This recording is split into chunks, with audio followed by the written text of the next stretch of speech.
Lazy D here. Today I'm diagnosing a no-run issue on this 2015 Polaris Ranger 900 XP. The customer reached out. It was barely running, and by the time he got it out to me, he had to push it off the trailer to get it here. When he initially texted me, I'm going to put the text up here just so you can see what that looks like. A little bit confusing. He said he thought there was water in the fuel, and so we replaced the fuel pump, and it's still having the same issue. So I'm going to go through a diagnosis with you real quick, show you what it sounds like. It kind of starts up for a second, then dies, and show you what I found.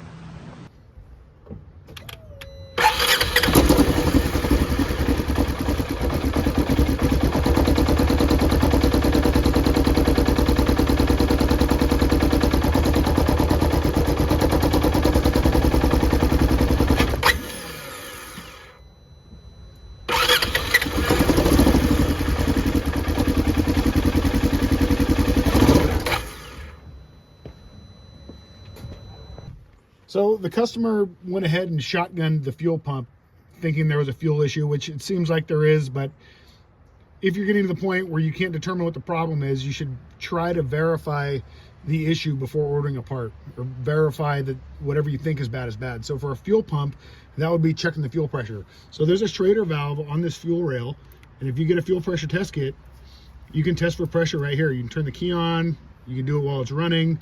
In a system like this, it should be 50 PSI at least. Another quick check for fuel flow at least would be to pull this quick connector off and see if the fuel system's pressurized and if you're getting flow. So what I'm gonna do is this connector, it's green on this one, but most of them you pull the connector piece that locks it away from itself and push in on the connector to the fuel rail, pop the clip, and then you should be able to pull it off. So I'm going to turn the key on to verify if there is or is not fuel volume getting to the fuel rail. You could do this and spill it everywhere. You don't want to create a fire hazard. I try to do it into some sort of clear cup. That way you can also assess the fuel condition.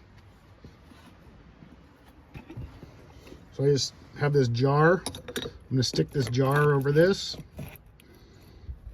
See if we can get a good angle there.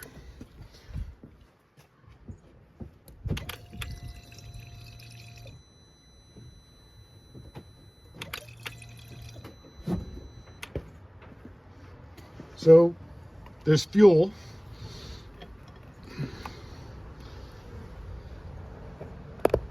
This to me, I don't know if you can see that, looks a little opaque. So I'm going to let this sit for a few. Oh, you can already start to see it stratify.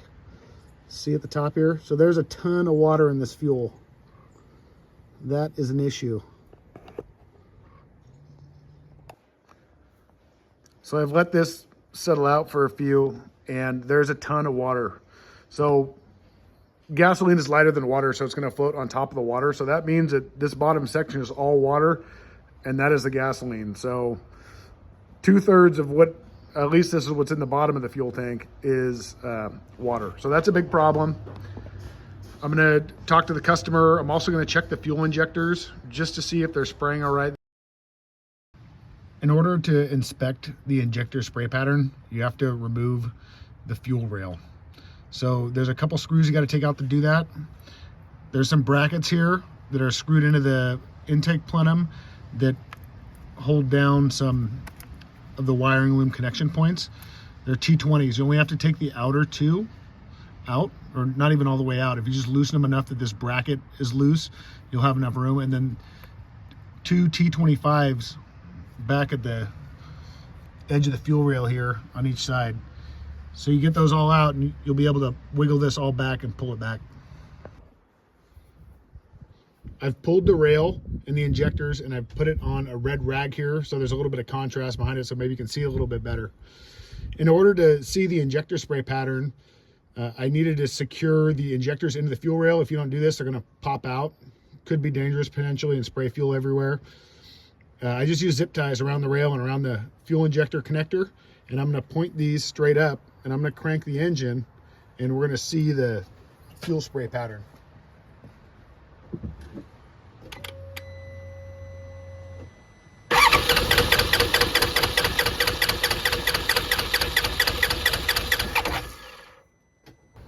So as you can see, this fuel injector was spraying fuel, but the pattern was inconsistent and eventually stopped.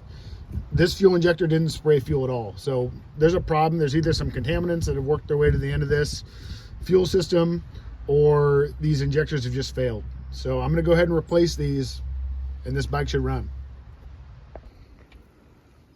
I'm gonna go through the rest of the fuel system here real quick. Under the driver's seat, I popped this cargo box out, and underneath is the fuel pump module. So if you had a scenario where you're turning the key on and you're not hearing the pump come on, and then you pop the fuel line off and you're getting no fuel volume, good indication the pump's not coming on. So the next thing you need to know is if this module is actually receiving power. So in order to check that, you see there's 4 wires in this connector. The 2 heavier gauge, in this case the 2 on the left, are supplying power and ground to the fuel pump motor. The other 2 are for fuel level. So you would pop this connector off, just pull this tab up, wiggle it back, and these 2 on the left, you would need to get a pin or a little piece of wire in there, or a meter if you have a small enough end on your meter, and see that you get 12 volts DC when you turn the key on. The next thing, if you are not getting power there, then it would make sense if fuel pump's not on, it's not getting power. So you'd want to come back. Here's your fuse box and relay box. So here's the fuel pump fuse. It's possible that the fuse blew, maybe because the motor was overloaded, so it's likely if that fuse is popped and you put a new one in, it's going to pop again. You should not put a bigger fuse in. That's a sign that the motor's starting to fail and has not completely failed. If the fuse is good, so you can either visually check the fuse or check it with your meter, you'd want to check the fuel pump relay. So if the fuel pump relay, if you suspect it's bad, you could swap it with one of these other relays. So you have your electric power steering relay maybe. If you don't have a power steering model, you could swap your fan relay into that position. Maybe that could get you by for a while, but you do need to know that if you do that, your fan's not gonna come on. And if you're driving for extended periods without that in, you could overheat and damage your engine. So just some other free stuff to check that may help you with your diagnosis. I talked to the customer and I let him know what I've found. So I'm gonna go ahead and order 2 fuel injectors and all the O-rings that go with them. And then I'm gonna end up servicing this bike, and I'm gonna clean the fuel tank. So hopefully this video is helpful to someone diagnosing their fuel system on a Polaris Ranger. I'm gonna go ahead and post this. If you wanna see the fuel injector replacement procedure, I'll do that in a separate video. Thanks for watching. Like, comment, subscribe.